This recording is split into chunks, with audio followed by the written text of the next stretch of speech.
मध्य प्रदेश के गृह एवं जेल मंत्री डॉक्टर नरोत्तम मिश्रा ने जानकारी देते हुए बताया कि अब प्रदेश में कोरोना संक्रमण की स्थिति ठीक है। कांग्रेस नेता सचिन पायलट पर प्रतिक्रिया देते हुए उन्होंने कहा कि उनका दर्द बढ़ा है, लेकिन कांग्रेस में फूट डालो शासन करो वाली नीति चलती है।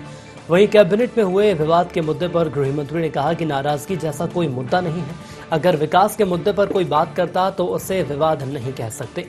इसके अलावा पीसीसी चीफ कमलनाथ की ओर से ट्वीट किए गए वैक्सीन वाले बयान पर प्रतिक्रिया देते हुए उन्होंने कहा कि लॉकडाउन में कितनी छूट देनी है और किस तरह से देनी है, उसको लेकर क्राइसिस मैनेजमेंट की टीमें रणनीति बना रही हैं, लेकिन कमलनाथ को कांग्रेस की चिंता भी करनी चाहिए।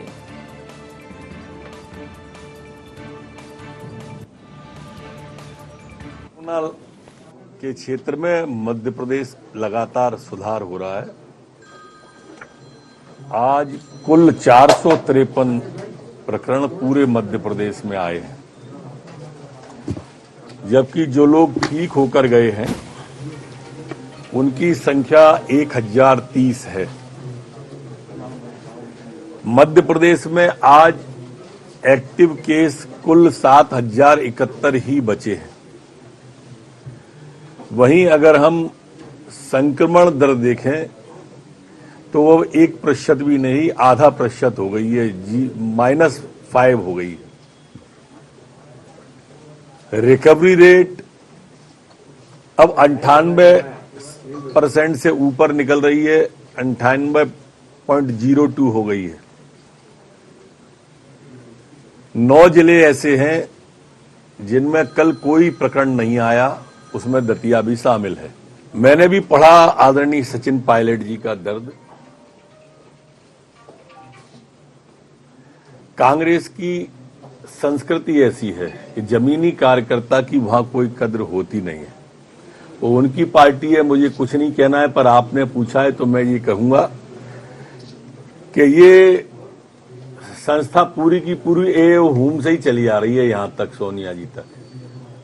कल कैबिनेट में फूट डालो और राज करो, ये कांग्रेस की बात है। भारतीय जनता पार्टी में कहीं कोई नाराजगी नहीं है। पूरी, मैंने कल भी कहा था, आज भी कह रहा हूं, पूरी पार्टी शिवराज सिंह जी और बीडी शर्मा के नेतृत्व में एक साथ खड़ी हुई है।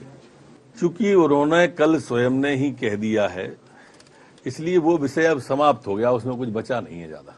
वो अलग अलग विषय हैं, टंकण की भी त्रुटि हो सकती है और अलग हो सकती है, पर जो आई फाइनल वो सही है। भोपाल, इंदौर और पूरे मध्य प्रदेश में हमारे क्राइसिस मैनेजमेंट जो ग्रुप हैं वो स्थानीय स्तर पर सभी जनप्रतिनिधि बैठकर कलेक्टर साहब के साथ में स्थानीय स्तर पर निर्णय ले सकते हैं। कांग्रेस को पूरी कोई सड़क पर ला दिया उनने तो और वो क्या कहेंगे। अच्छा, वैसे वो और क्या ट्वीट करेंगे, मुद्दे तो अब बचे नहीं उन पर। अब इसी में से प्याज के छिलकों की तरह उतार के कुछ संभावना ढूंढते रहते हैं। मोदी जी ने तो वो कर दिया जो आज तक किसी प्रधानमंत्री ने नहीं किया। उनके मनमोहन सिंह ने क्या किया था ये सोचें।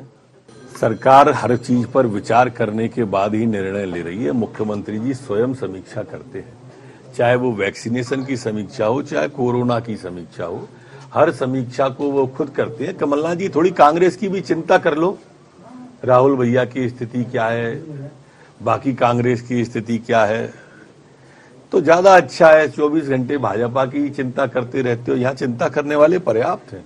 वैक्सीन देखिए, अब प्रधानमंत्री जी ने नई तारीख 21 तारीख की कही है, योग दिवस वाली। जब तक थोड़ी बहुत ऊपर नीचे की स्थिति हो सकती है, लेकिन इसके बावजूद भी आज वैक्सीन आ रही है, उसकी पूर्ति होगी। नाराजगी जैसा तो कोई प्रश्न ही नहीं होता है। प्रजातांत्रिक तरीके से माननीय मुख्यमंत्री जी उसको चलाते हैं और इसलिए सब उनके साथ एक है। सुझाव अगर कोई देता है उसको आप नाराजगी कहो, वो पूरी कोशिश करते हैं कि ये मध्य प्रदेश की कैबिनेट प्रजातांत्रिक, बहुत प्रोत्साहित करते हैं। कमलनाथ जी की थोड़ी है कि चलो चलो चलो चलो, ऐसे कमलनाथ जी कहते रहते थे अपने विधायकों मंत्रियों से, ऐसा नहीं है। सार गर्भित चर्चा होती है। वो कांग्रेस पेट्रोल डीजल को लेकर प्रदर्शन कर रही है, जिसने की घोषणा पत्र में कहा था कि हम डीजल पेट्रोल के दाम कम करेंगे, सरकार में आए थे और कमलनाथ जी ने आते ही डीजल पेट्रोल के दाम बढ़ा दिए थे। वो किस उससे कर रहे हैं ये प्रदर्शन? जनता को क्या वो ऐसे समझते हैं कि जनता समझती नहीं है? वो चाहे डीजल पेट्रोल की बात करें, चाहे किसान की, 15 महीने में पूरी कलई खुल चुकी है कांग्रेस की।